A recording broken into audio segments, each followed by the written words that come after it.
Le succès n'est pas la clé de la réussite. Le succès n'est pas la clé du bonheur, mais plutôt le bonheur qui est la clé de la réussite. Si vous aimez ce que vous faites, vous réussirez forcément, a dit Albert Schweitzer. Et nous sommes là, ici à l'apéro, pour contribuer à votre bonheur afin que vous réussissiez. Et cela à travers la bonne humeur, l'énergie, beaucoup de culture générale et cette petite touche de folie qui n'est propre qu'aux animateurs de l'apéro. Et pour ce faire, nous avons la crème de la crème au niveau de l'équipe technique avec Souleymane Guiro, grâce à qui je suis audible. C'est pour dire qu'il gère le son. Zundi ainsi que son acolyte Gérard opère la magie de la caméra, tandis que Clément s'occupe de la lumière et le tout orchestré par le réalisateur qu'on appelle affectueusement Réal Sanou. La team animatrice, bien sûr, Calais Zier, je vous dis pas, il a fêté sans nous. On lui a demandé de nous faire des kits. Laissez à la porte. Tu postes un enfant et on va passer gants et tout, protection pour prendre les kits. Il ne l'a pas fait. Zier, tu dis bonjour et tu t'expliques. Ah, ok, d'accord. Alors, bonjour à toi, ma belle Sandrine. Bonjour, Mika. Coucou, Diarra. Alors, bonjour à tous les Burkinabés. Big up, one love, restez positifs. Ici c'est la bonne humeur, c'est le punch, c'est les vibrations positives. Tu testes, tu dettes, pap, tiki, 50 Widi, l'apéro, le number 1 des émissions de divertissement, de culture et d'information. Augmente le volume, règle la luminosité et assieds-toi. C'est du BON. Merci. On va souhaiter bonne fête aux musulmans. Ouais. Merci en tout cas parce que tout le monde a respecté les mesures. Ramadan, Voilà. Beaucoup de gens ne sont pas allés saluer et tout. Et il y a ceux qui ont respecté le concept de préparer des kits et les laisser Exactement. à la porte. Puisque c'est difficile de rentrer et se retrouver à 10 dans le salon d'une famille. Donc voilà. Pour ceux qui ont respecté ça, en tout cas, merci beaucoup. Ça, on a reçu nos kits. Qu'Allah agrée, qu'Allah facilite et qu'ensemble, en tout cas, nous puissions vaincre le Covid-19 ainsi que tous les défis qui se présentent à nous au Burkina Faso et partout dans le monde entier. Explique-toi maintenant. Ah non, mais en fait, d'abord, Ramadan Moubarak à tous les musulmans du monde entier, du Burkina Faso en particulier. Effectivement, Sandrine, tu l'as dit, je n'ai pas fêté seul. Et toi, Mikao, vous étiez dans mon cœur. C'est ça. Voilà, j'ai mangé ta part et j'ai mangé la part de Mika. De toute façon, tu l'as dit, et c'est vrai, avec le Covid, là, bon, c'est vrai, vous ne pouvez pas faire le déplacement, mais bon. On t'avait demandé de poster un enfant à la porte. Ok, ça, c'est tu vrai. mets la nourriture, voilà, tu mets la nourriture dans les kits, il est devant la porte, on arrive, on prend et on va chez lui. Non, je vous promets de vous inviter. D'accord. Non, mais en Il direct, faut bien dire, on n'a pas bien je vous entendu. promets, Sandrine et Mika, de vous inviter. Parce que toi, Zier, là. Non, on va juste vous inviter à manger. D'accord. Dans cette semaine. Super. ça marche. Merci Bien noté. beaucoup. Nous sommes lundi, le fan club de l'œil de la cité est calé. Et aujourd'hui, de quoi allons-nous parler? Alors Sandrine, dans sa rubrique d'aujourd'hui, effectivement, l'œil de la cité a décidé de faire justement un zoom sur l'un des sites de production de carte nationale d'identité CNIB et précisément à la Maison de la Femme, dans l'enceinte donc de la Maison de la Femme. Nous y sommes allés justement pour essayer de voir si effectivement les uns et les autres respectent donc les mesures barrières. Sandrine, les détails dans un instant. Les détails dans un instant. Et bien sûr, comme tous les jours de la semaine, nous jouons, nous rions, nous nous amusons et aussi nous dansons. Et cela se fait avec Mika, à qui également je dis bonjour, bienvenue. Bonjour Sandrine, bonjour téléspectateurs. Faut sortir ton soulier, voilà. Ah, c'est fou ce que vous m'avez manqué, si vous saviez. Oh, je suis super heureuse de vous rejoindre. J'espère que la fête s'est vraiment très bien passée. En tout cas, nous, on est là, toujours fidèles au poste où vous partagez tout ce qu'il faut, les bonnes vibes, la positivité. Exactement. Le sourire, la bonne humeur, c'est ici. On n'oublie pas les mesures barrières. Sandrine et Diarra l'ont dit, on n'oublie pas. Gel hydroalcoolique, lavez-vous la main, distance d'au moins 1 mètre. Voilà. Et je profite en fait pour faire un coucou spécial à ces soldats que sont les agents de santé qui sont au front tous les jours pour combattre cette pandémie et aussi à ceux qui sont de l'autre côté, qui luttent contre les forces du mal. Un coucou spécial à vous. Allez, on se retrouve tout à l'heure pour Play and Dance comme d'habitude. On va se retrouver pour jouer, mais en attendant, nous avons le thème du jour qui nous a été proposé par une personne qui souhaite rester dans l'anonymat. Alors cette personne malheureusement se retrouve dans une guerre d'héritage avec ses demi-frères. Je vous explique la situation très simplement. La personne m'a dit, je suis l'enfant de la maîtresse de mon défunt papa. Aïe. Alors, le papa l'a reconnu. Malheureusement, le papa est décédé d'une mort brutale. Il n'y a donc pas de testament. Alors, les enfants de la femme légitime, connaissant son existence, refuse en tout cas de partager l'héritage avec lui. Voilà, qui participe à l'héritage. Et ses frères aînés le menacent. Il est perdu. Et il nous demande se battre pour son héritage ou simplement y renoncer et se confier tout simplement à Dieu. Donc, guerre d'héritage, se battre contre ses demi-frères ou y renoncer simplement. Il a besoin de nos avis, il a besoin de nos conseils et vous allez pouvoir le faire à partir de 12h au 25 31 83 53. Et je profite aussi de dire merci à toutes ces personnes qui ne cessent de nous envoyer des messages, non seulement sur la page Facebook de l'émission, sur nos pages personnelles et beaucoup aussi nous écrivent inbox. Merci pour les thèmes que vous proposez. Merci de nous faire confiance et de nous soumettre vos problèmes, en tout cas pour avis et conseils des téléspectateurs. Merci de nous capter et ici, nous vous promettons un apéro digne de votre rang de téléspectateurs privilégiés de la RTB. Aujourd'hui est un jour spécial. Pourquoi? Parce que le garçon bio a vieilli. Il a vieilli et aujourd'hui, nous célébrons l'anniversaire de Jacques Bassonneau, alias Jackie Elfeno, le garçon bio toujours bling bling. Alors, au nom de toute la team, au nom de toute la RTB, nous te souhaitons waouh, son sourire et tout ça. Joyeux anniversaire à toi, que du bonheur, beaucoup de bonnes vibes, du succès et continue de bosser parce que, comme toi-même, tu as l'habitude de le dire, il faut travailler dans le silence et laisser le bruit et le succès faire le bruit. Alors, continue dans cette lancée. Nous te souhaitons en tout cas tout le bonheur du monde et profite de cette journée. On va aller en musique. Également pour apporter des bénédictions à Jackie Elfeno et ça va se passer avec Malika L'Amazone. Je ne cesserai de l'adorer. Elle parle du Père Céleste.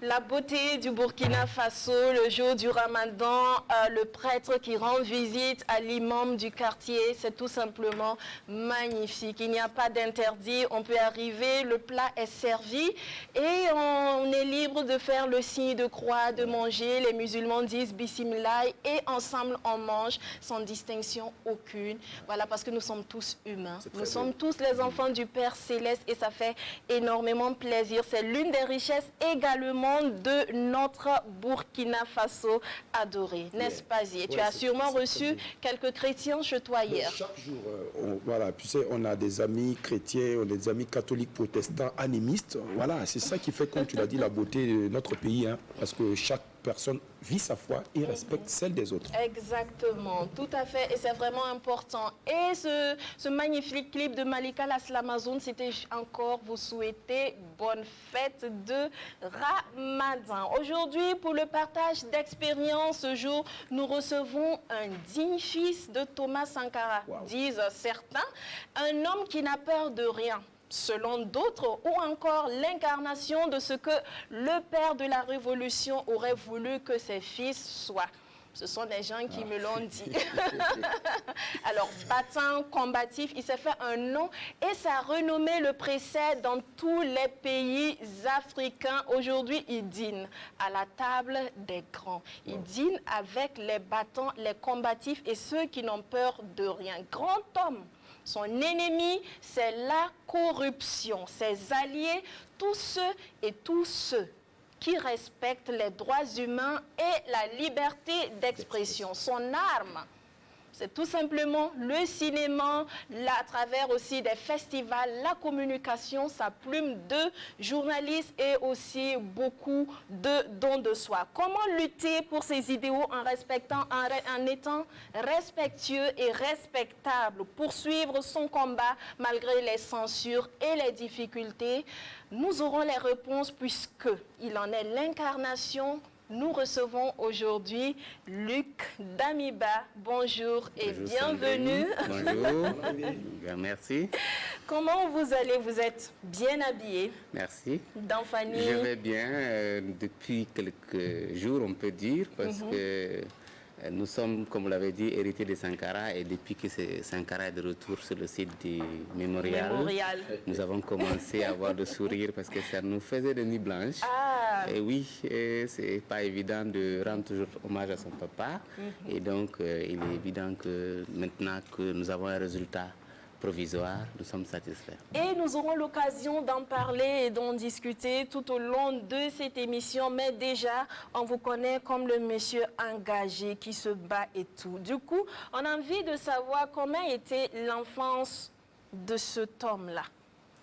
Merci. Je crois qu'il y a trop de loges qui ont été faites sur moi. J'aime pas déjà être trop sur les projecteurs et j'aime plutôt être derrière les caméras. Alors, une enfance un peu dans une zone perdue qui était inaccessible. Donc, dans la Gagna. Avant, les gens appelaient même cette zone la Gagna profonde et métallique. Profonde et métallique? Oui. Alors, pourquoi? Parce que inaccessible par les voies. Donc, s'il pleut maintenant, il y a des villages où vous ne pouvez pas y accéder à cause de l'eau. Parce que tous les affluents qui vont vers le fleuve Niger, ils passent là-bas. Donc, évidemment, ça encadre des villages complètement inaccessibles. Donc, je suis né à Pied-là. Une enfance ordinaire, comme tout le monde, fils de paysan. Donc, je vais au champ, je vais à l'école.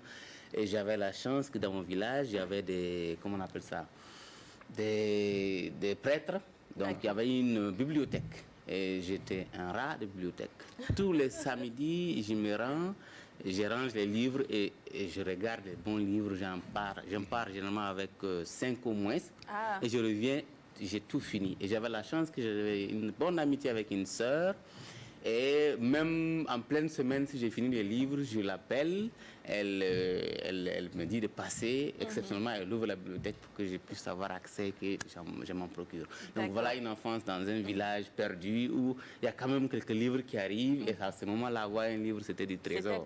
Voilà, c'était trésor parce que moi, je suis pionnier. Donc, quand les Sankara étaient au pouvoir, nous étions très jeunes. Moi, j'étais au CP2, voilà, quelque chose comme ça. Enfin, CM1, pardon, CM1, parce que notre maître, à l'année suivante, m'a eu le certificat.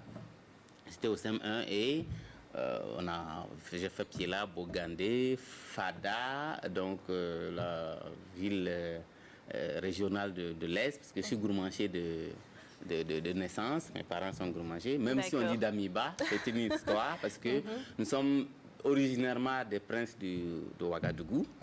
Oui, pour la petite histoire, quand un Damiba se rend au palais de Mogonaba, il se lève pour nous céder le trône parce que... Le Mogonaba se lève pour vous céder le trône. Bien sûr.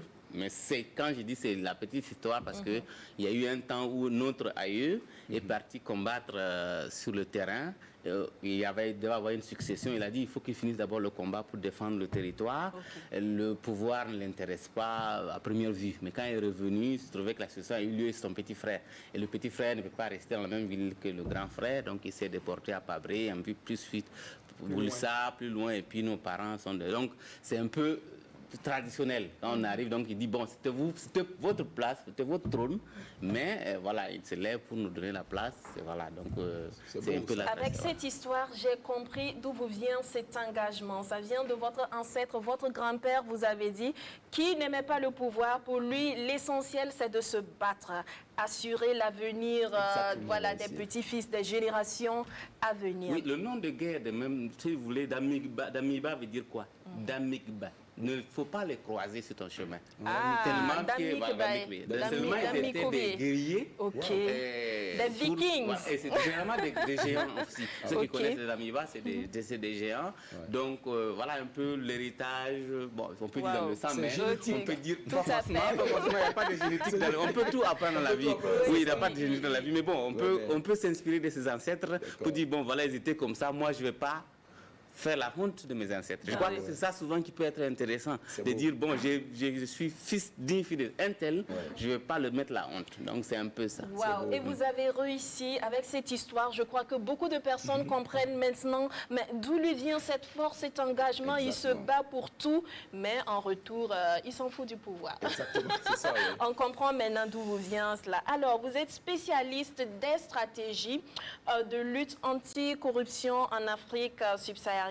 Comment est né votre intérêt pour les questions de lutte anti-corruption? Je suis journaliste de formation et nous, quand j'étais étudiant, donc en 4e année art et communication, à l'université de Ouagadougou, c'était encore art et communication, nous avons chaque semaine avec le défunt Norbert Zongo une émission qui s'appelait Corruption dans la cité, qui passait sur Horizon FM dans la radio de Mustapha Tombiano. Et moi, j'étais le chargé qui devrait, au niveau de l'organe de lutte anti-corruption, RENLAC, qui devrait faire la revue de presse. Donc des affaires de corruption qui se retrouvaient dans les journaux du Burkina. Et préparer l'émission. Il y a des moments où Norbert venait parce qu'il avait aussi l'Indépendant, où il avait beaucoup d'investigations, d'articles d'investigation qu'il publiait. Donc il voulait venir donner davantage, faire le prolongement de ces articles dans l'audio pour parler à la radio, pour que tout le monde puisse entendre. Il venait donc à ces émissions-là et c'est comme ça qu'on s'est connus. Donc mon intérêt de lutter contre la corruption est né d'abord ça. C'est à mon rôle de journaliste de rassembler l'information et de le présenter en version allégée. Donc je fais une revue de presse. Quand tu fais une revue de presse, tu dois vraiment prendre les articles peut-être complexes, détaillés et les réduire au strict minimum pour que les éditeurs puissent entendre ça. Bon, c'était en français et c'est mon faisant. Quand j'ai fini ma formation en journalisme, art et communication, mon premier boulot c'était au niveau du RENLAC. Ils m'ont recruté tout de suite parce que je partais à vélo, aller dans les différentes rédactions. À ce moment-là, ce n'était pas la même chose. Vous pouvez acheter les journaux dans la rue ou aller dans les différentes rédactions pour avoir le journal quand c'était hebdomadaire ou mensuel pour pouvoir faire la revue de presse. Donc c'est comme ça que je me suis intéressé. Mais je dois dire aussi que mon engagement profond qui a continué, parce que j'aurais dû revenir à la presse, j'étais à la radio nationale à ce moment-là, et je partais faire la revue de presse pour le RENLAC. Et après, on m'a recruté, j'ai quitté la radio pour rejoindre l'ONG, donc l'association, disons, le réseau national de lutte anticorruption. C'est d'abord né du fait que j'ai vu tout jeune les pratiques de corruption qui étaient quotidiennes, notamment sur les routes, parce que quand vous quittez Bogandé pour se rendre à Ouagadougou ou ailleurs, ou passer par des véhicules ou des choses, je voyais la corruption. Ça me tiquait. Je me disais, mais pourquoi ça c'est possible? Ça se passait comment? C'est la petite corruption des raquettes sur les routes. Mais à l'éducation aussi, je me suis rendu compte qu'au niveau éducationnel, tout le processus, j'ai vu des cas de corruption. Donc, c'est comme les gens appelaient les notes sexuellement transmissibles. Ça me choquait aussi tout ça. Donc j'ai dit, bon, comment on peut faire pour réduire tout ça? Aujourd'hui, je suis plus naïf. Au début, j'étais naïf en disant, je veux éradiquer la corruption. Et je me suis rendu compte au fil du temps qu'on ne peut pas éradiquer la corruption. On peut la réduire à un niveau que ce ne soit pas nuisible pour l'ensemble de la communauté. Voilà. Donc, c'est pour ça que je me suis engagé dans la lutte contre la corruption. Donc, j'ai vu des victimes, des amis qui ont été victimes. Moi-même, j'ai été victime de la corruption. Et donc, tout ça mis ensemble, j'ai dit, bon, on doit pouvoir faire quelque chose. Et quand j'ai écouté, donc bercé par les discours de Sankara, lu des livres sur Sankara, j'ai dit, bon, voilà un monsieur qui avait quand même changé déjà le nom du pays. Burkina Faso, pays des hommes et des femmes intègres. Rien que ça.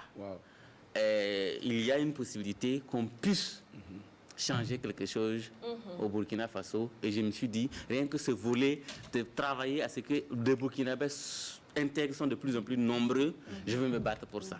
Voilà, mais les motivateurs, mon engagement, c'est là. Alors, on dit que pour mieux combattre un mal, un vice, un fléau, il faut l'avoir vécu, expérimenté. Vous avez dit que vous avez été victime de corruption. Mais est-ce que vous-même, vous avez été corrupteur. Est-ce que Luc Damiba, c'est un corrupteur converti? Non, je ne suis pas un corrupteur converti. Par contre, non. Voilà, pour lutter maintenant contre le mal. Non, là où je ne suis pas très d'accord avec une généralisation, on peut lutter contre quelque chose sans forcément avoir été soit de l'autre côté. Évidemment, il y a des pratiques sur lesquelles il y a une certaine... Il faut oser. Là où j'ai osé, c'est quand j'étais au Rhin-Lac et avec ma casquette de journaliste, on menait l'investigation. Donc il est arrivé une ou deux fois, je crois qu'un des amis journalistes, collègues qui suivra cette émission va reconnaître ça, que nous passons la nuit souvent avec des prostituées. Je dis ça comme ça, pas forcément qu'on couche avec les prostituées, mais avec elles, on avait des informations. Plus. Pour ceux qui nous voient rentrer dans un Kiondrome ou dans un CDC, on va dire, bon, voilà, c'est un client. Or, c'est pour avoir des informations. On paye, hein, normalement, on paye la passe, même si rien ne se passe, mais et ça, c'est entre elle et nous seulement qui pouvons savoir. Donc, ça n'engage que moi. Et après, on a les informations.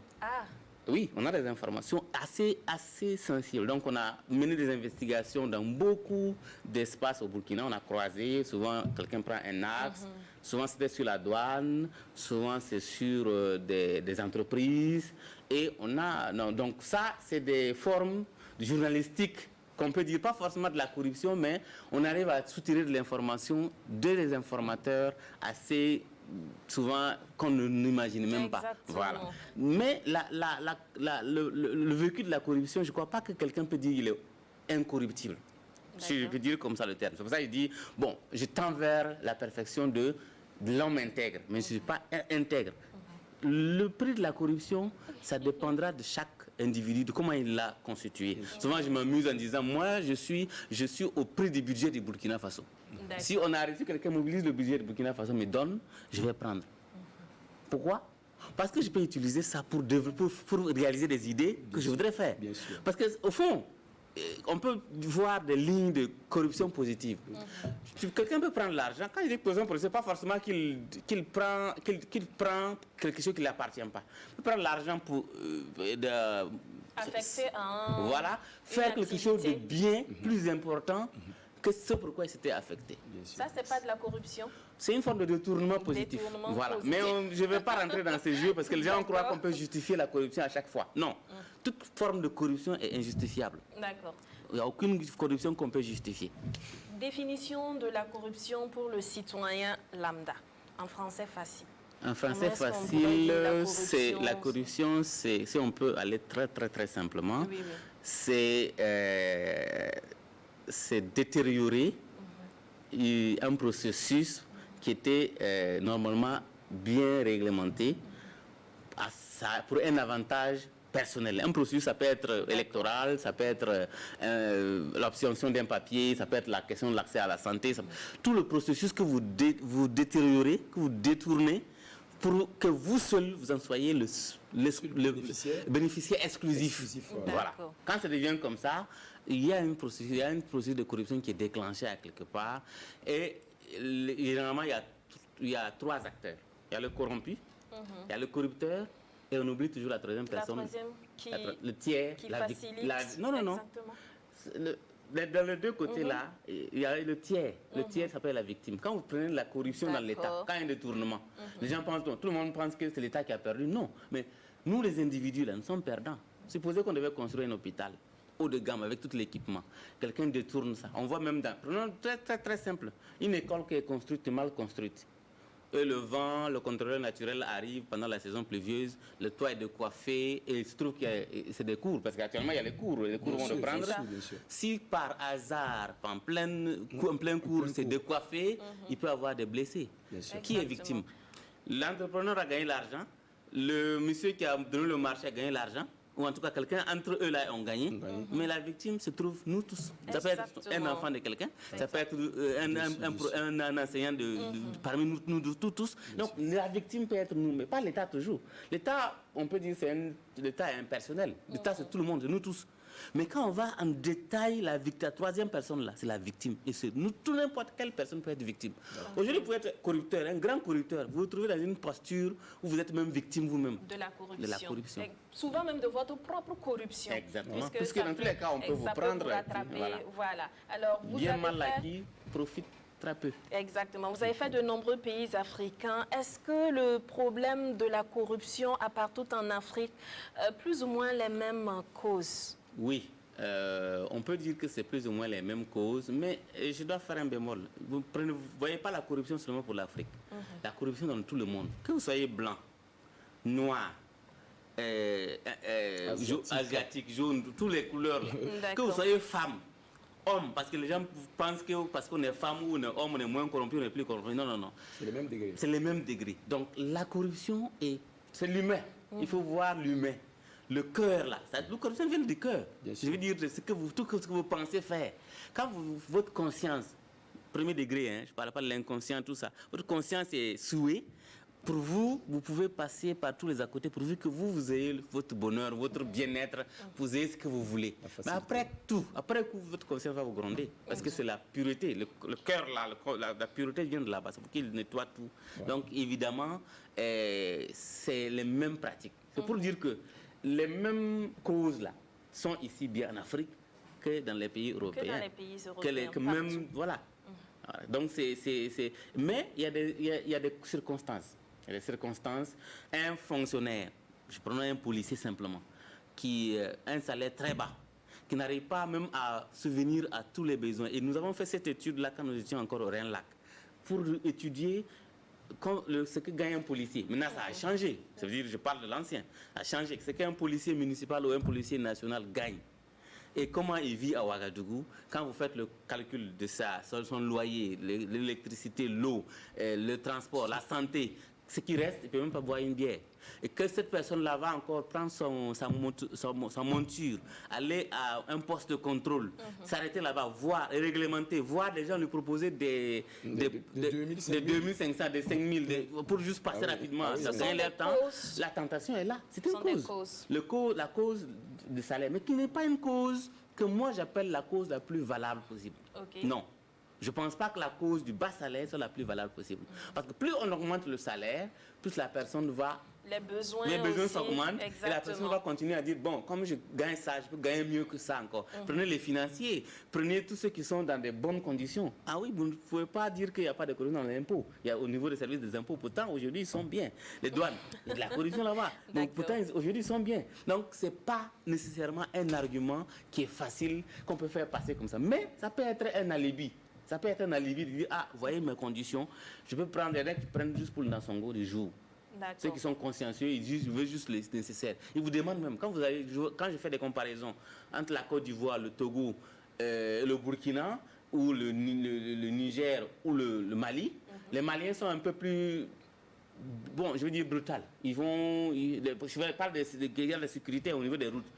Par contre, quand vous allez en Côte d'Ivoire, s'il veut vous demander, il dit, mais vous me donnez l'argent du café. Il négocie. Voilà, c'est-à-dire qu'à la limite, il vous fait pitié. Il ne vous impose rien. Si vous voulez, vous lui donnez, sinon vous passez. Mais il vous montre qu'il a besoin de quelque chose.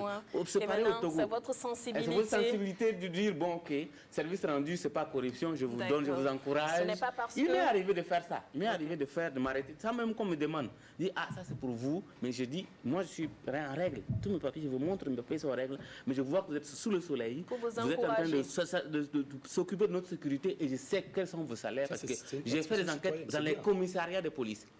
Et je sais ce que c'est. J'ai enquêté dans beaucoup de commissariats. Je sais comment vit un policier au jour. Donc j'ai souvent pitié d'eux. Imaginez tout même aujourd'hui, quand vous regardez, c'est eux qui réglementent la circulation. Ils doivent mettre des bavières. Il fait chaud. Ouais.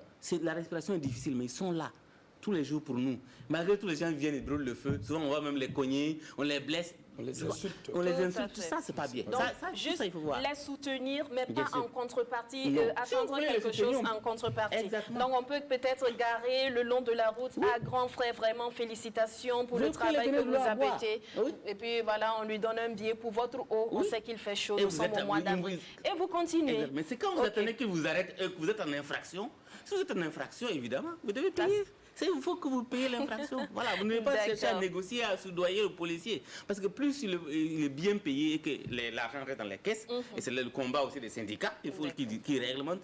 Moi, j'allais proposer qu'on donne. Plus vous arrivez à un poste, vous arrivez à faire entrer des amendes, faire payer les amendes, qu'on vous donne un pourcentage pour le policier qui a fait entrer beaucoup d'argent d'amende. Parce que normalement, c'est ça qui va se faire. Pour aussi les féliciter. Alors, vous êtes spécialiste de la question justement en stratégie de lutte anti-corruption. Pour le cas du Burkina Faso, qu'est-ce qui a été mis en place pour lutter contre la corruption, pour réduire un peu ce fléau? Bon, les évolutions, ça a évolué. Je dois dire que du là qu'on a commencé, où la question de la corruption était un tabou. Nous avons dû braver tout, on a risqué. Souvent même, on nous disait, venez, vous avez vu, on venait de tuer Norbert Zongo, pas forcément parce qu'il y avait une question de corruption, parce qu'il enquêtait sur des sujets sensibles. Vous n'avez pas peur, parce que c'était juste, le Renlac est né dans les années 97. Un an après, on a commencé à faire les émissions donc avec Norbert Zongo. Un an après, 98, Norbert était assassiné. Et il fallait continuer à parler de la corruption. Moi, j'ai osé, parce que quand on a commencé le film sur lui, moi, j'étais déjà au Renlac. Parce que comme ça, on l'a connu. J'ai commencé à faire le film sur lui parce que je le connaissais déjà. Notre dernière émission, c'était datée d'une semaine avant son assassinat. Donc, pour l'évolution du niveau de corruption au Burkina, je dois dire qu'on a fait du chemin, mais ce n'est pas encore suffisant. Le nom qu'on porte, souvent quand je voyais dans certains pays, j'écoute, on dit, ah, pays des hommes intègres. C'est vrai, si on se compare aux mauvais, aujourd'hui, on peut dire le Burkina a des pas d'avancée. Quand on prend le classement de soit CEDEAO, on est souvent deuxième ou troisième. Il y a même des années où on était premier. Mais bon élève. Oui, mais souvent, je dis, il faut se comparer aux bons élèves. Dans le domaine de la lutte contre le Ghana aujourd'hui fait office de bonne école. D'accord. Le Rwanda fait office de bonne école. Le Cap-Vert fait office de bonne école. Il faut se comparer à ces pays où la corruption est même gérée directement par la justice. Aujourd'hui, nous avons la justice la plus indépendante au monde. Je n'ose pas dire la plus parfaite, mais au moins indépendante. Elle n'est pas parfaite. Mais on aurait pu croire que la question de corruption pouvait se régler rapidement par la justice.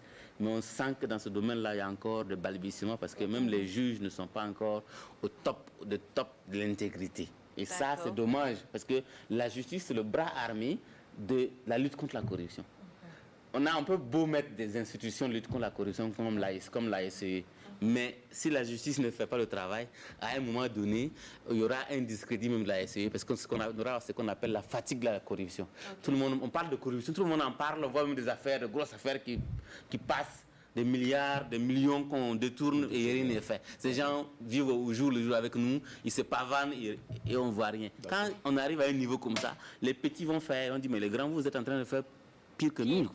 Donc, il y a une forme de contagion du sommet vers le bas et du coup, ça n'aide pas. Donc, la lutte contre la corruption, pour moi, d'abord le niveau de corruption, je dois, moi, en regardant de façon historique, on a fait, des moments donnés, on a eu, sous la transition, ça c'est une bonne chose parce que là on a eu la loi, on a eu une baisse. Même si les acteurs de la transition, certains ont profité de cette période pour se faire aussi quelque chose.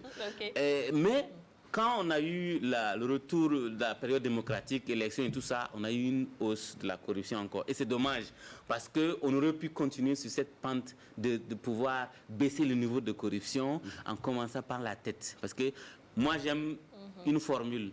La tête et le bas doivent mener la corruption, la lutte contre la corruption au même niveau. Ça veut dire dans le même mouvement. À partir de ce moment-là. La moitié va. Oui, on aura quand même. Voilà. Mais si c'est la tête seulement qui fait, le bas ne fait pas, il y a aussi péril. Parce qu'on peut chercher la tête. C'est ce que Sankara a eu. Sankara a eu, on avait une tête. Une bonne partie de la tête qui était... Voilà. Et puis le bas ne suivait pas. Et donc, du coup, les réactionnaires ont pu manipuler des réseaux pour son assassinat. Voilà. Oui, mais écoutez, j'écoute M. Luc avec beaucoup d'admiration. Hein. Je suis très séduit par votre parcours. Et tout de suite, Sandrine, effectivement, a dit que vous aviez voyagé, notamment vous êtes allé former des organisations de la société civile dans beaucoup de pays. Hein. Il y en a beaucoup, je ne vais pas citer le nom. Alors, quel est, Monsieur Damiba, le rôle et la place de la société civile dans la lutte contre la corruption, précisément au Burkina Faso ici? Je crois que si le RENLAC n'existait pas, il fallait le créer. Et je crois que cette organisation a imposé un rythme. Tous les changements qu'on a eu, la loi anticorruption sur le RENLAC, les différentes prises de position, même l'amélioration de la SE. Avant, il y avait ceux qui connaissent un peu l'histoire, il y avait l'inspection générale d'État, il y avait la Commission nationale de lutte contre la fraude. Il y avait près de 8 à 10 structures éparpillées qui chacun se combattait. Même à la limite, il y avait, on pouvait corrompre ici et puis aller se protéger par une autre institution. Voilà un peu le jeu qui était là, en tout cas pas longtemps. Et puis avec la contribution du RENLAC, en critiquant, ils ont réussi à faire des réformes, à faire voter des lois, à faire pousser. Et moi, je me rappelle encore des petites histoires qu'on a vécues comme ça au RENLAC. Il y a des moments, nos rapports passaient en conseil des ministres. Et il y avait des sanctions. On a un rapport de RENLAC. Voilà. On avait des sanctions qui étaient prises. Donc, à quelque part, c'était pas l'État, c'était pas encore la SE aujourd'hui qui fait prendre des sanctions aussi. Hein.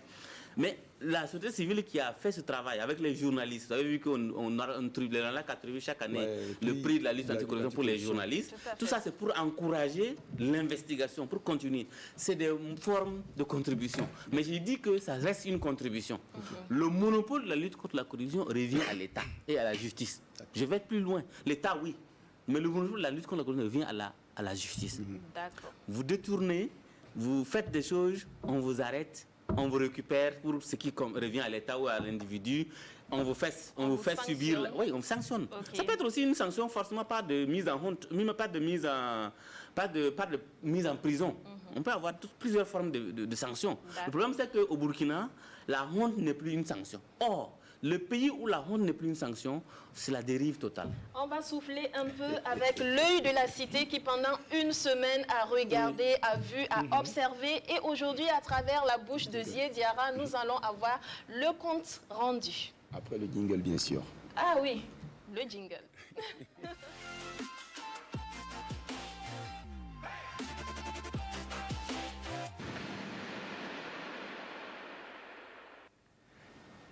Un jingle lumineux. Pour un coup de cœur. Pour un coup de cœur. Va ensemble. Ça va ensemble. Alors, chers invités, comme Sandrine effectivement l'a dit, l'œil de la cité, c'est l'œil qui furette.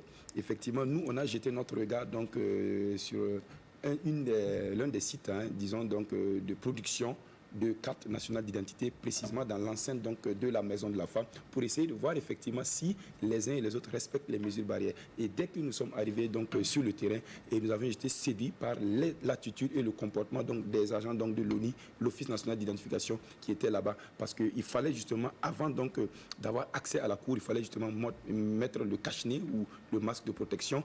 Et il y a des gens qui se sont vus refuser donc l'accès même de la cour, et même on a même donné leur dossier et repartir chercher le cache-nez ou le masque avant de venir justement déposer vos dossiers. C'est un comportement qui est très très à saluer, parce qu'effectivement l'ONI, et à travers justement ces structures et ces agents-là justement a été clair par le message. Il faut que les uns et les autres respectent les mesures barrières, parce que ce sont des dizaines et des dizaines de personnes qui viennent s'allier.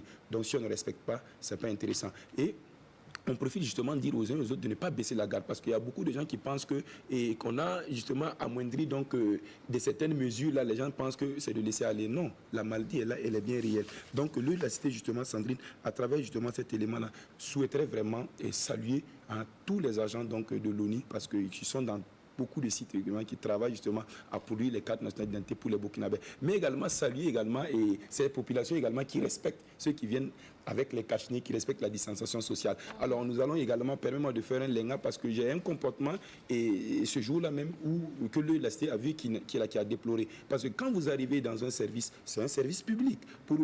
Voilà, c'est de votre droit de venir établir donc une carte nationale d'identité, mais il faut avoir un langage courtois. Malheureusement, on a vu que certaines personnes avaient des propos un peu discourtois avec donc les agents de l'ONU, c'est pas intéressant. Je pense que après tout, la liberté, et chaque État liberté commence là où également celle des autres commence. Et je pense que c'est pas un bon comportement ici. Donc le lieu de la cité appelle les uns et les autres justement à avoir un langage courtois vis-à-vis donc de ces agents-là. Je pense que ce sont des bosseurs. Ils ont bravé des risques également pour venir s'asseoir, pour nous établir des cartes nationales d'identité. Voilà un peu, Sandrine, l'essentiel du message de lieu de la cité en ce début de semaine.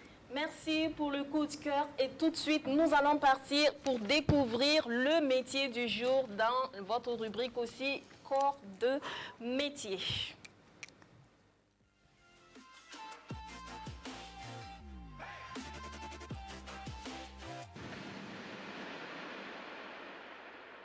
Corps de métier, aujourd'hui nous nous intéressons au métier de plombier. Alors on les voit, on les appelle généralement quand on a eu une fuite ou lorsque le lavabo est bouché. C'est un métier que de nombreuses personnes négligent et on néglige même très souvent les plombiers.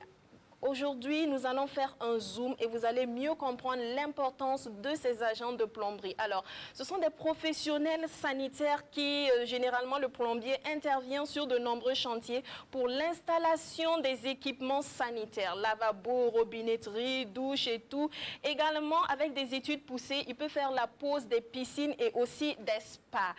La mise en place du système de chauffage dans les maisons et aussi dans les bureaux. Sur les chantiers de construction, il travaille en étroite collaboration avec l'architecte, le chef de chantier, et c'est lui qui s'occupe de tracer le parcours de canalisation le long des murs et aussi qui façonne la tuyauterie et installe les sanitaires dans les endroits appropriés afin de faciliter le passage de l'eau et toutes les installations en rapport avec son métier. Il est même conseillé de consulter le plombier pour le choix du matériel des sanitaires parce que lui sait en fonction du plan de votre maison, en fonction du type de maison, quel sanitaire conviendrait mieux et aussi il connaît mieux les qualités. En tant que professionnel, il saura mieux choisir les équipements adaptés à votre maison. Il intervient aussi dans l'entretien des tuyauteries, aussi des robinetteries. Il ne faut pas attendre seulement que ça se bouche ou que ça se gâte. On peut l'appeler pour faire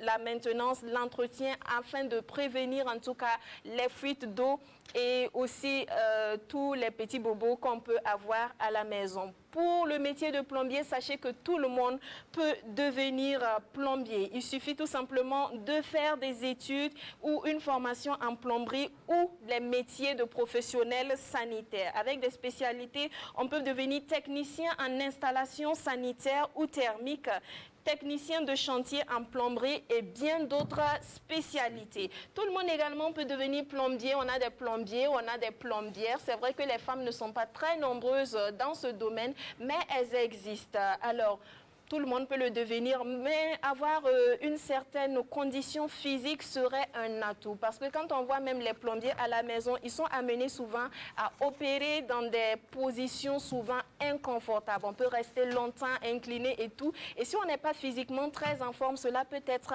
fatigant. Alors, mes cocos, j'espère qu'ayant étudié et appris davantage sur le métier de plombier, nous allons changer désormais notre regard vers ces personnes parce que ce sont de vrais professionnels sanitaires et ils comptent beaucoup. Il ne faut pas les regarder comme ceux qui, voilà quoi, bien sûr, qui viennent juste déboucher. Non, leur rôle est beaucoup plus que ça, et puisqu'ils interviennent même voilà, sur de nombreux chantiers. Une dédicace spéciale aux plombiers et plombières du Burkina Faso et partout dans le monde. Votre métier a été mis en avant aujourd'hui et on vous souhaite une excellente journée lundi prochain pour une autre rubrique qui s'intéressera à un autre corps de métier. Et nous sommes avec Luc Damiba qui est cinéaste. Nous parlons corruption. Nous allons aussi parler cinéma. Mais on va parler avant corruption et terrorisme en Afrique, particulièrement le cas du Burkina. Est-ce qu'il y a un lien? Oui, il y a un lien parce que c'est très régulier de voir aujourd'hui ce qui se passe sur le terrain. C'est trafic d'armes.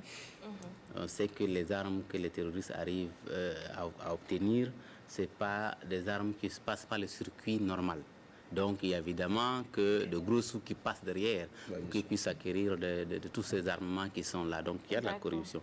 Il y a tout un travail de blanchiment d'argent derrière, et notamment le trafic de drogue, trafic de produits stupéfiants, de tabac et tout ça dans les zones comment j'appelle, des zones de transhumance, comme les zones, vous voyez, quand vous regardez, il y a des chemins que les groupes terroristes aiment emprunter. Pour ceux qui sont des techniciens, ils connaissent ces chemins-là, c'est là où il y a toujours les attaques, parce qu'ils veulent aussi libérer les zones de passage. D'accord. Voilà. Lutter donc contre la corruption contribuerait à lutter, réduire même bien sûr. Et le problème que le Burkina a, c'est qu'on est affaibli beaucoup sur notre lutte contre la corruption. Et cela donc, profite au terrorisme, malheureusement. Parce que justement, il y a des laxismes, il y a des laissés-aller dans beaucoup de compartiments qui fait que, voilà, qui fait que les terroristes en profitent. Oui, ils sont comme si ce sont chez eux, quoi. Voilà. C'est dommage, et ça, c'est très triste, parce que le Burkina aurait peut-être été le plus résilient au terrorisme si on avait un système d'intégrité bien huilé. Dans tous les niveaux, hein, quand on parle dans l'armée, dans l'administration publique, dans beaucoup de domaines, des informations qui remontent, qui ne sont pas traitées, des renseignements qui ne sont pas bien recoupés. Donc, il y a plein. Et ça, tout ça, c'est lié à des pratiques de corruption, parce que chacun est là, il pense qu'il travaille pour quelqu'un. Personne ne travaille à la fonction publique pour le président Roch. Il faut que les gens enlèvent ça dans la tête. C'est pour nous-mêmes. C'est pour nous-mêmes. Parce que quand le salaire tombe, Roch ne va pas toucher quelque chose là-bas. Donc, évidemment, je ne le défends pas, mais je dis, lui aussi, il est comptable de quelque chose.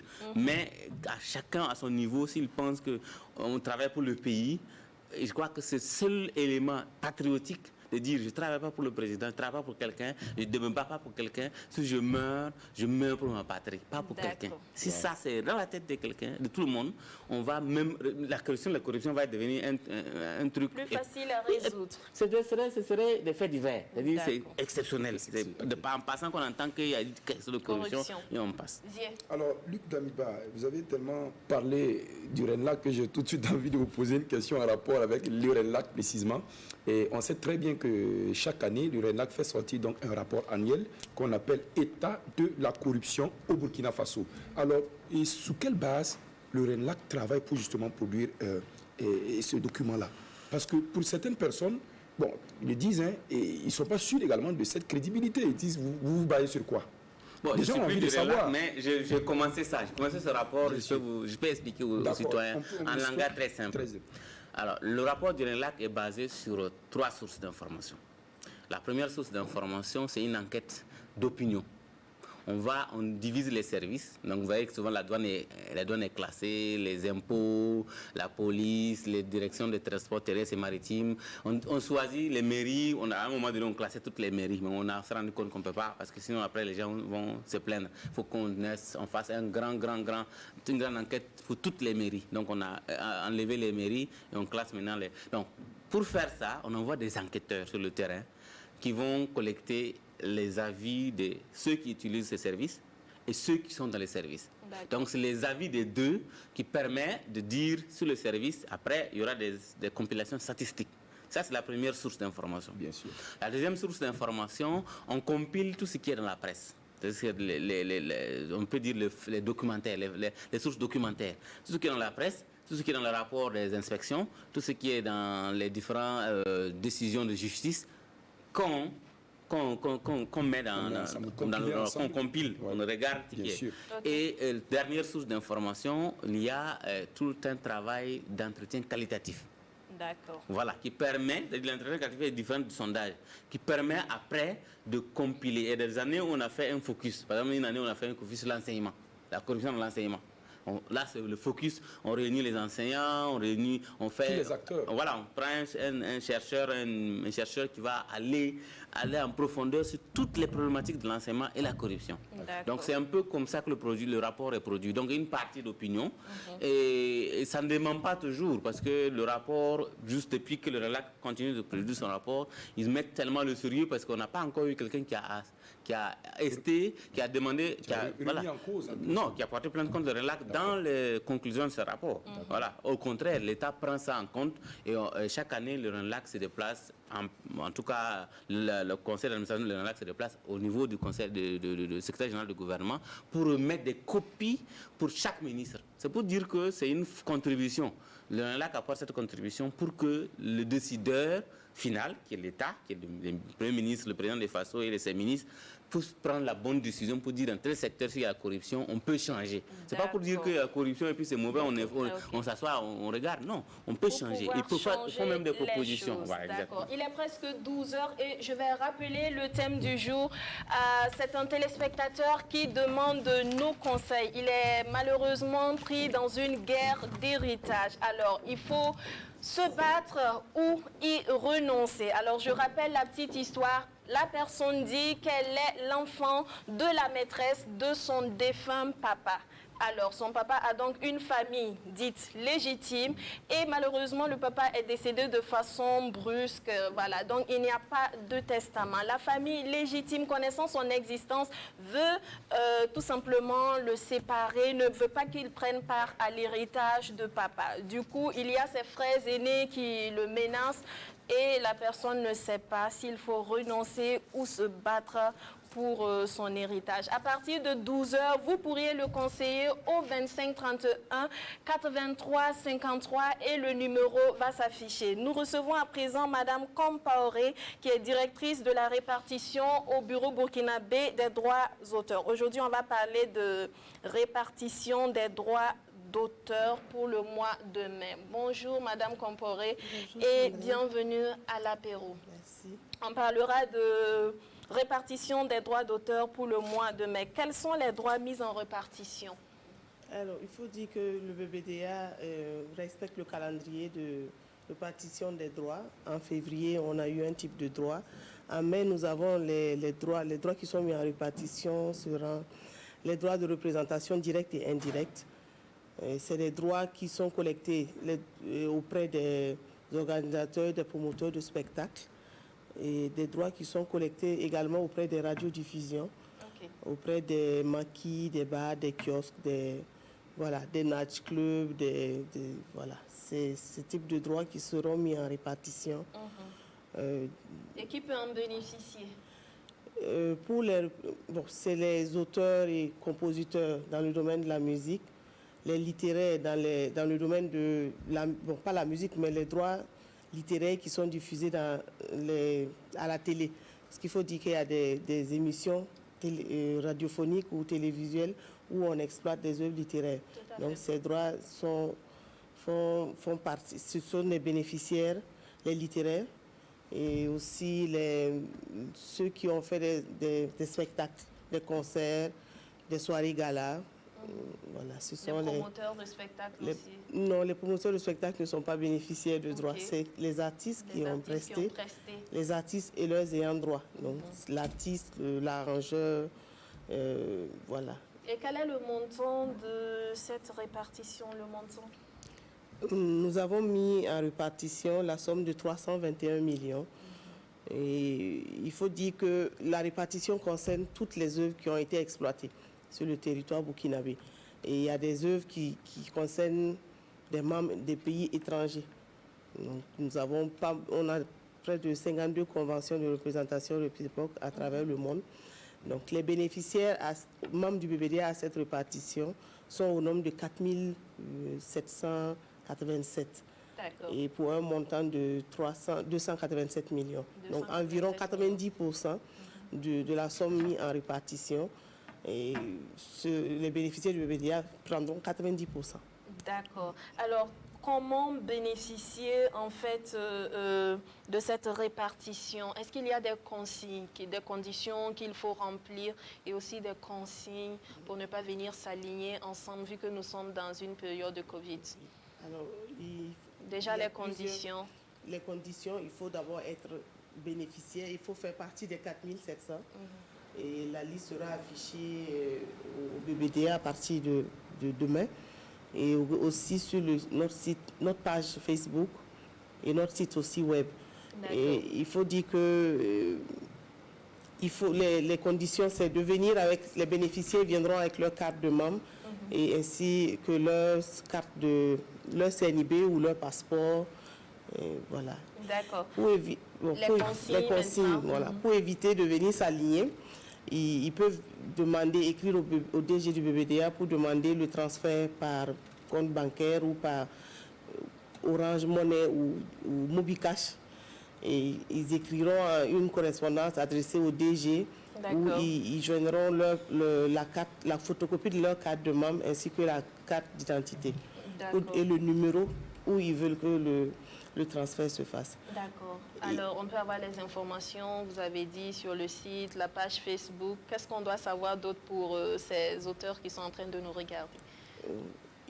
Nous prendrons par jour 100 personnes, je crois. 100 personnes par jour? Oui. Ok. Et on va respecter les barrières, les mesures barrières. Ok. Donc le port de cache-nez, lavage des mains à l'entrée. Voilà, avec de l'eau et du savon ou avec du gel hydraulique alcoolique. Et à partir de quel jour est-ce que la répartition commence? La répartition commence, le paiement commence le paiement. 28, le 28 jeudi à partir de 8 h.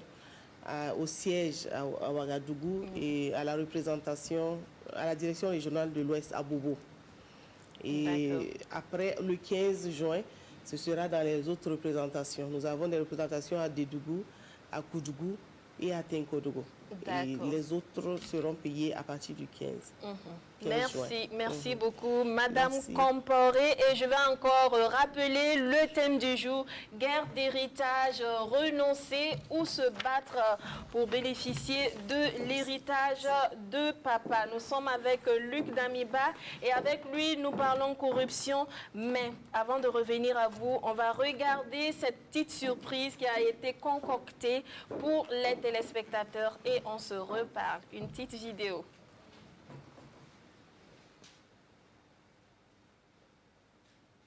On va regarder la vidéo et on va se reparler juste après. Si au niveau de la réalisation, vous êtes prêts? OMD Afrique. Je viens en ces lieux vous apporter le salut fraternel d'un pays de 274 000 km² où 7 millions d'enfants, de femmes et d'hommes refusent désormais de mourir d'ignorance, de faim et de soif, tout en n'arrivant pas à vivre véritablement depuis un quart de siècle d'existence comme État souverain siégeant à l'ONU. Je viens à cette 39e session vous parler au nom d'un peuple qui, sur la terre de ses ancêtres, a choisi dorénavant de s'affirmer et de s'assumer dans son histoire, dans ses aspects positifs comme dans ses aspects négatifs, sans complexe aucun. Je viens ici enfin, mandaté par le Conseil national de la Révolution du Burkina Faso, pour exprimer les vues de mon peuple concernant les problèmes inscrits à l'ordre du jour et qui constituent la trame tragique des événements qui fissurent douloureusement les fondements du monde en cette fin du XXe siècle. Un monde où l'humanité est transformée en cirque, déchirée par les luttes entre les grands et les semi-grands, battue par les bandes armées, soumise aux violences et aux pillages. Un monde où des nations, se soustrayant à la juridiction internationale, commandent des groupes de hors-la-loi vivant de rapines et organisant d'ignobles trafics de fusils à la main. Je n'ai pas ici la prétention d'énoncer des dogmes. Je ne suis ni un messie, ni un prophète. Je ne détiens aucune vérité. Nous avons jusqu'ici tendu l'autre joue. Les gifles ont été redoublés. Mais le cœur du méchant ne s'est pas attendri. Ils ont piétiné la vérité du juste. Du Christ, ils ont trahi la parole. Ils ont transformé sa croix en massue. Et après qu'il se soit revêtu de sa tunique, ils ont lacéré nos corps et nos âmes. Ils ont obscurci son message. Ils l'ont occidentalisé. Cependant que nous le recevions comme libération universelle. Alors, nos yeux se sont ouverts. 2019, la statue du père de la Révolution, Thomas Sankara, dévoilée, fait polémique. Alors, beaucoup estimant qu'elle ne ressemblait pas du tout au père de la Révolution. Le sculpteur à l'origine, Jean-Luc Bambara, la retourne donc en atelier.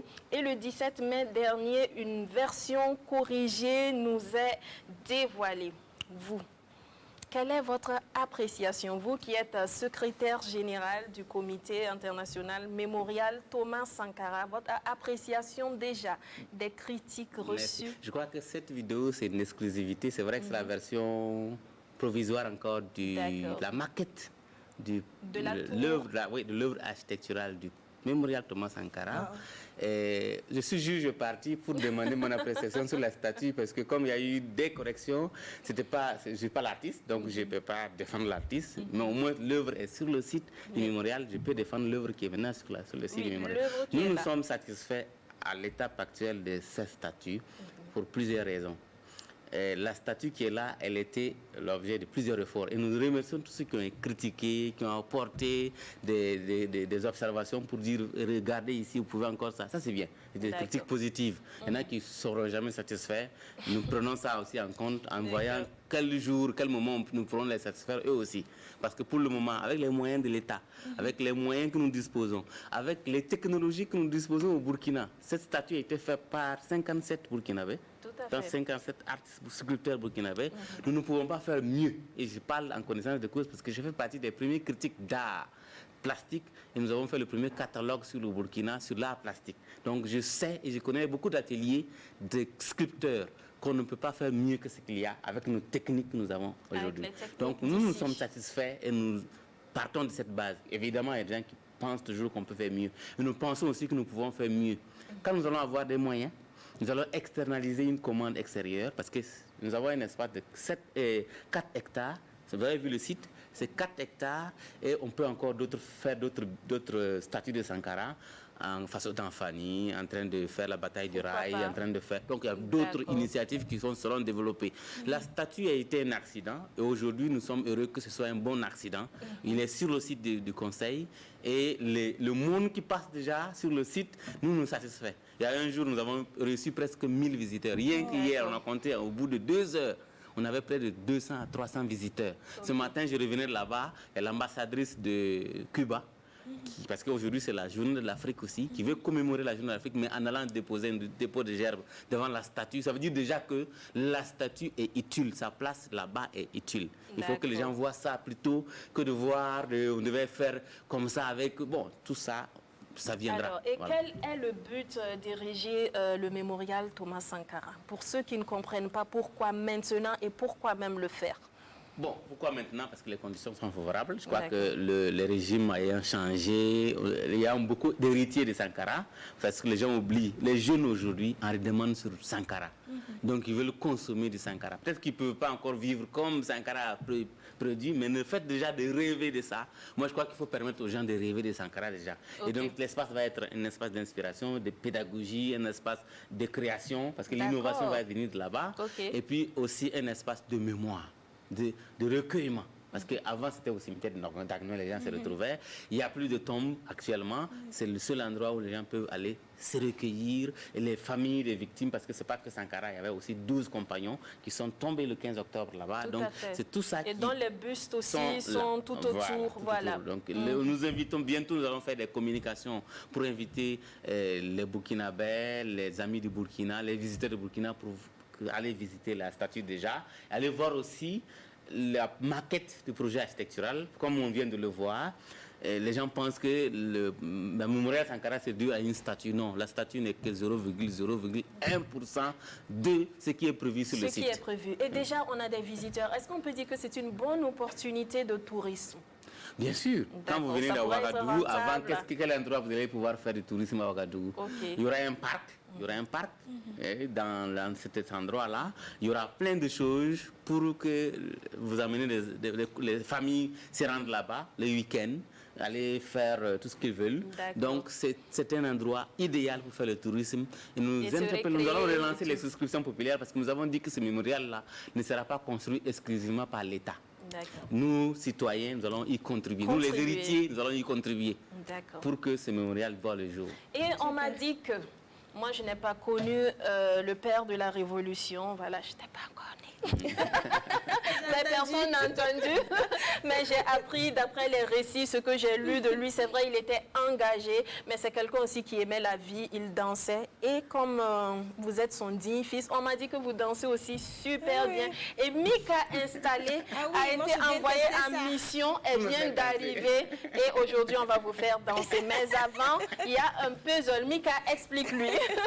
Alors Sandrine a bien dit, elle a bien résumé. Je suis envoyée en mission spéciale pour faire danser Monsieur Luc Damiba. Mais avant ça, je vais vous proposer un puzzle. Voilà, donc il va s'afficher à l'écran. Et vous allez essayer de deviner en fait l'identité de la personne qui s'y cache à l'aide de quelques indices. On y va. Voilà, la première image est là. Who is it? About you. Bob Marley? Non, c'est pas Bob Marley, mais c'est vrai que c'était un monsieur engagé. Je peux consulter mon téléphone. Alors, Moustapha Tombia, non? Non, attendez, j'ai même des indices alors. Alors, c'était un homme de médias. Ok. C'était un homme de médias, ça c'est le premier Norbert indice. Zongo? Non, c'est pas Norbert Zongo, il nous vient de la Gambie. Ah, Deida Edara. Deida Edara, voilà. Donc, fallait donner juste l'indice. Je fais C'était l'indice à la table. Bravo. Vous l'avez trouvé. Exactement, c'était monsieur Deida Idara. On va revenir dessus, mais on va d'abord aller voir comment vous dansez sur une chanson qu'on a choisie spécialement pour vous. On écoute et puis on danse. La chanson pour que notre invité Luc Damiba puisse nous sortir la phase.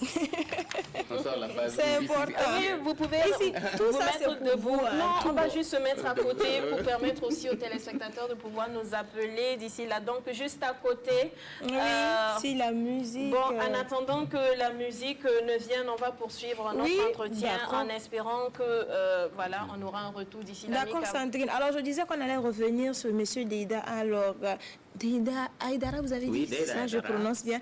Aïdara, monsieur Norbert Zongo, des gens qui ont mené un combat et qui sont malheureusement morts pour ce combat-là. Entre autres, la liberté d'expression quelque part. Est-ce que vous pensez que ça a servi? Oui, ça a beaucoup servi. Oui. Et surtout moi, en tant que journaliste, heureusement, j'ai pu réaliser des documentaires, des films documentaires sur ces deux hommes. J'ai réalisé un documentaire sur Norbert Zongo avec d'autres amis. Il s'appelle Norbert Bolibana, Destin fatal Norbert Zongo. Et Aïda Edera, Salance de gang, tué par le gang. Parce que ça, c'était en Gambie. Et j'ai pris tous les risques de ma vie et que je ne vais jamais prendre et que je ne vais plus jamais prendre parce que c'était sous des...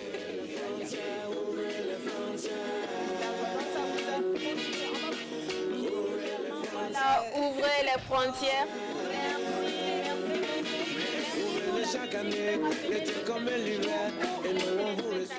Parce qu'il est 12 heures, vous pouvez nous appeler dès maintenant au 25 31 83 53. Guerre d'héritage. Nos téléspectateurs malheureusement se trouvent mêlés dans cette guerre d'héritage.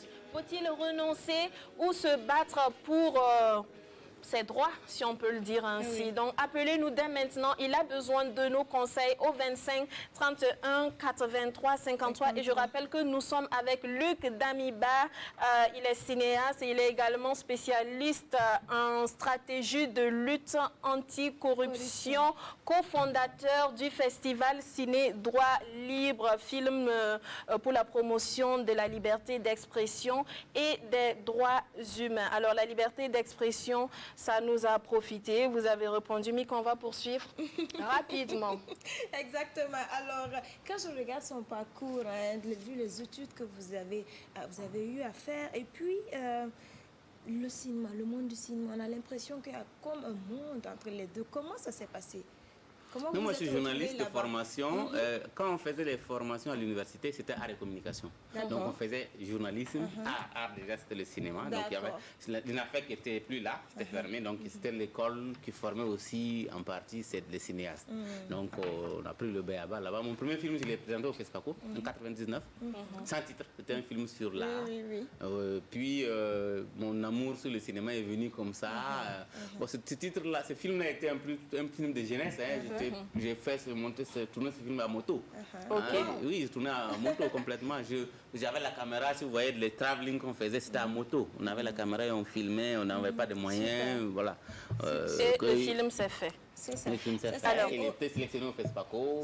Vous êtes réalisateur de films engagés. Et on sait que la plupart des films engagés, de vos films même souvent, sont censurés. Le réalisateur, il vit de ses films. Alors, quel est pour vous l'objectif de faire des films dont on sait que ça ne va pas passer? Vous vivez finalement de quoi? On va prendre notre téléspectateur et on revient. Bonjour et bienvenue. Bonjour. Bienvenue à l'apéro. Merci. Je vais aller directement sur le thème là. On vous écoute. Voilà, ce sont mes appréciations et j'aimerais que vous l'écoutiez jusqu'au bout. On vous Alors, écoute. il faudrait dire à ce jeune-là, Oui. puisqu'il n'y a pas d'informations complémentaires pour comprendre sa situation, Oui. et bien que son père, géniteur, je veux dire, Oui. son géniteur biologique Oui. était un animal sauvage, une bête, justement. On va faire attention et on va doser les mots, s'il vous plaît. On va doser les mots, il a juste besoin de conseils, voilà. Alors, vous serez gentil de juste lui apporter ses conseils. Merci. Vous êtes là? Alors, on va vous demander d'être courtois. C'est un problème qui nous a été posé par un téléspectateur qui se trouve dans la situation. Pas d'injures, s'il vous plaît. Si vous n'avez pas de conseils, il faut juste vous abstenir d'appeler. Et nous vous remercions. Merci. Soyez juste courtois et gentils. Alors, des films censurés, le réalisateur vit de ses films. Oui, vous, finalement, quel est l'objectif? Je ne fais pas du cinéma ma vie exclusive. Je fais du D'accord. cinéma dans mes actes d'engagement. Voilà. Mais quel est le but même de ces films Oui, que parce vous que je pense que le cinéma, c'est le meilleur réalisez? moyen d'expression, de pouvoir dire sa révolte et de passer un message. Quand on a fait le film sur Norbert Zongo, au temps du régime compovré, ça ne pouvait pas passer. Aucune salle ne voulait ne passer. Nous avons, mais aujourd'hui, ça passe sur la RTB. Même la RTB ne voulait pas la diffuser sous ce régime. Aujourd'hui, ça passe sur la RTB, ça passe dans beaucoup de chaînes. Ça a eu des prix dans travers le monde. Ça veut dire qu'on peut faire des films qui, à un moment,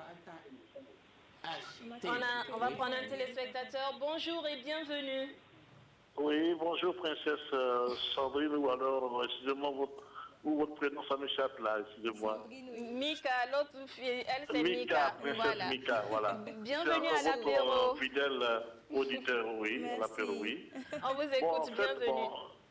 oui, en tout cas, votre intervention tout à l'heure par rapport à monsieur qui est venu, c'était vraiment normal parce que on est déjà envahi par ce problème de virus Corona. S'il faut avoir en ajouter, c'est une situation plus dramatique, c'est pas bon. C'est ça. Et en tout cas, moi, je suis tombé jusqu'au milieu de l'émission. J'ai pris en masse, je n'ai pas pu comprendre exactement le but vraiment principal par rapport à l'intervention. Alors, si vous pouvez je vais vous m'expliquer, rappeler, voilà, il y en a un téléspectateur qui est dans une guerre d'héritage avec ses demi-frères. Maintenant, il demande s'il doit se battre ou renoncer à l'héritage de son papa parce qu'il n'est pas enfant légitime, en fait. Ah, Voilà. oui.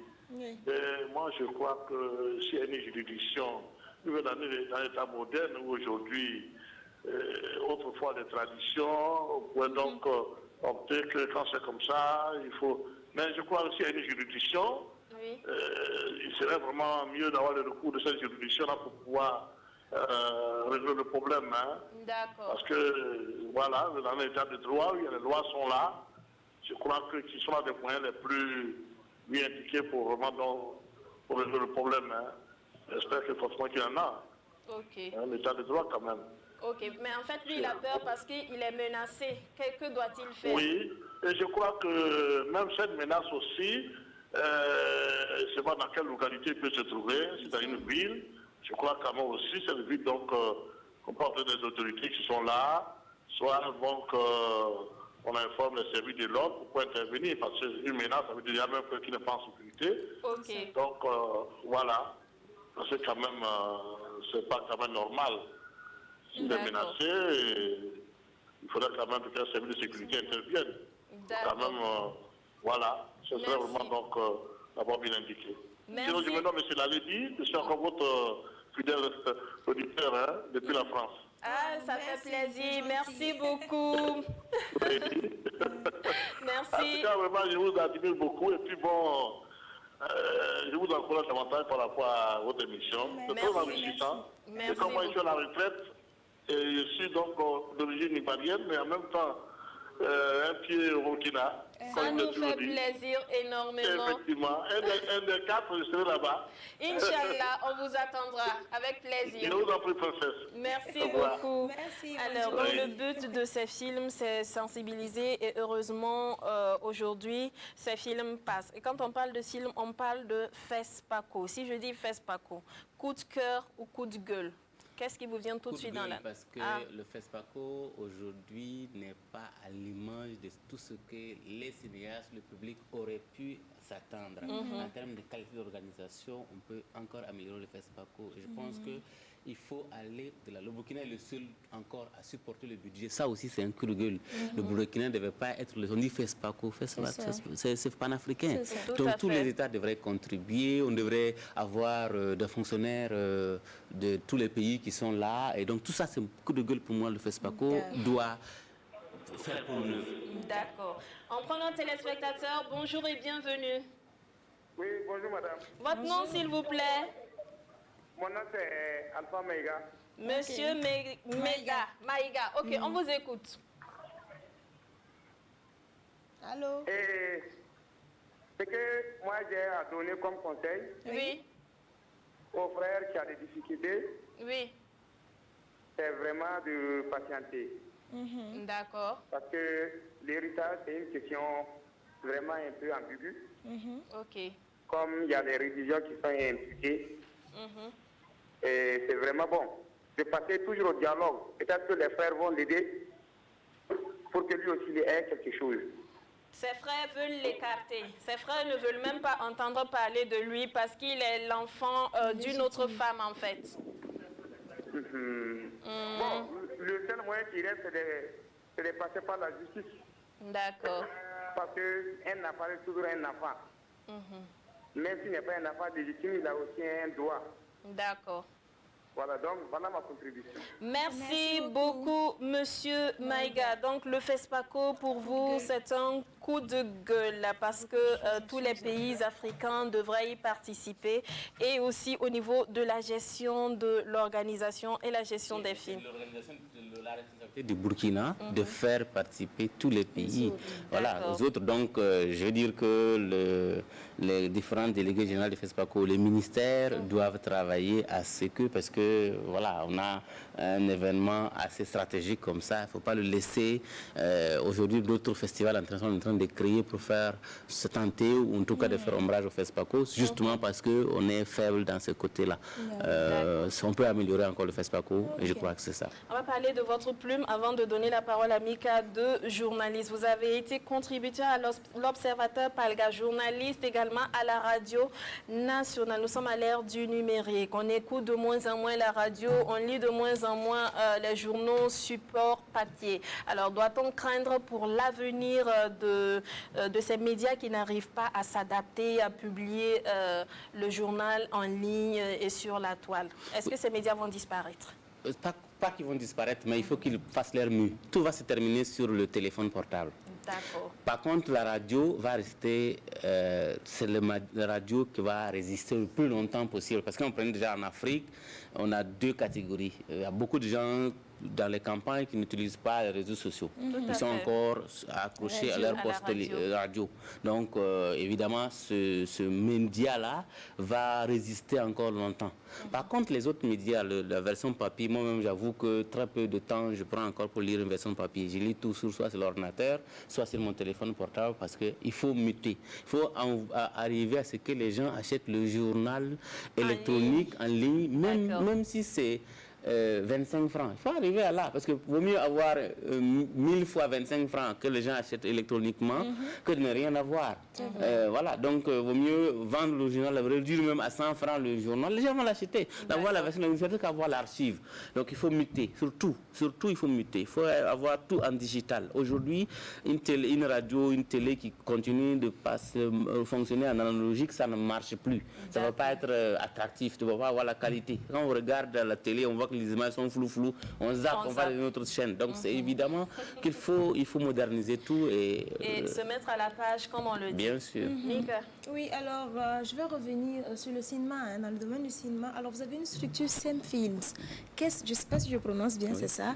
Qu'est-ce que c'est exactement et quels sont ses objectifs? Je veux dire, la particularité de cette structure. Voilà, c'est Sem Films, c'est rapidement une association, on peut dire, de jeunes, des journalistes, des juristes, des cinéastes, qui se sont associés pour créer, pour donner la possibilité aux jeunes de créer autrement. D'accord. Avec l'art, avec le cinéma, l'image et tout. Donc, et de faire l'éducation aux médias, non seulement, et la promotion de la liberté d'expression. Parce que nous pensons que plus on s'exprime, plus on a la possibilité de s'améliorer. Et c'est né d'une frustration, comme elle a dit tantôt. Après, on a créé le festival. Mais c'est né d'abord pour réaliser un film, Boribana. Après, avoir une plateforme pour que d'autres personnes puissent se réaliser. Voilà, donc, on mobilise des ressources, on finance les jeunes pour réaliser des films, et puis ainsi de suite. Et c'est cette association qui va produire les films sur lesquels vous travaillez actuellement. Pour parler de quoi s'agira-t-il alors? Alors, les prochains films sur lesquels je travaille, je travaille déjà actuellement sur un film sur Moustapha Tombiano. Donc, vous voyez, il a tracé la voie dans des zones de désert pour beaucoup de médias. Quand on prenait les émissions interactives aujourd'hui, les gens peuvent appeler pour intervenir. Il était le premier à le faire. Déjà, sous la Révolution, il y avait une radio qu'ils avaient créée, qui était une radio entrée-parlée. Et puis, par la suite, il a créé sa propre radio où il y avait des émissions, sondages démocratiques. Un hommage à Moustapha Tombiano. Ce film-là sera fait. Puis, il y a d'autres films pour le moment dont je ne peux pas trop en parler parce que c'est un film très osé encore, comme j'aime le faire, avec les camarades. Donc, voilà. Il y a des films qui sont censurés. J'ai fait un film sur 3 pays. Actuellement, ce film ne peut pas passer trop en Afrique, mais ça passe. Il y a eu le prix. Il y a eu un prix, c'était récemment au Canada, le Festival Vie d'Afrique, le prix spécial du jury et puis le prix des droits humains. Il a dit, je cite, « La maladie ne se guérit point en prononçant le nom du médicament, mais en prenant le médicament », fin de citation, père de la révolution Thomas Sankara. On va terminer sur cette note. La jeunesse burkinabé est-elle incline à prendre le médicament ou juste prononcer le médicament? Quand on parle des fléaux, le chômage et tout, est-ce qu'on prononce plus ou est-ce qu'on prend le médicament qui souvent est très amer et a souvent même des effets secondaires? Bon, j'aime pas trop la caricature généraliste, mais allons-y. Moi, je crois que la jeunesse ne prononce assez trop le nom du médicament. Une bonne partie de la jeunesse. Parce que moi, je n'imagine pas le Burkina Faso qui devrait être en chantier sur tous les plans, quelqu'un être au chômage. Je ne peux pas imaginer ça. Donc, la jeunesse prononce plus le nom du médicament plutôt que de prendre le médicament. Et c'est sur cette note que nous allons dire au revoir aux téléspectateurs. On espère vous avoir suffisamment aiguisé l'appétit. On va se retrouver demain et le thème sera reconduit pour permettre à plus de téléspectateurs de donner leurs différents avis afin de conseiller notre téléspectateur dans le besoin. Bon appétit. Profitez du repos pour ceux qui ne travaillent pas. Par contre, il y a beaucoup de gens qui étaient en circulation ce matin, les boutiques sont ouvertes et ça fait plaisir. S'il y en a qui ne font que prononcer, il y en a aussi qui prennent le médicament et la guérison. Pour ceux qui prennent le médicament, n'est pas loin. Vous allez sortir de la pauvreté et vous aurez le succès. Bon appétit, bisous et à demain.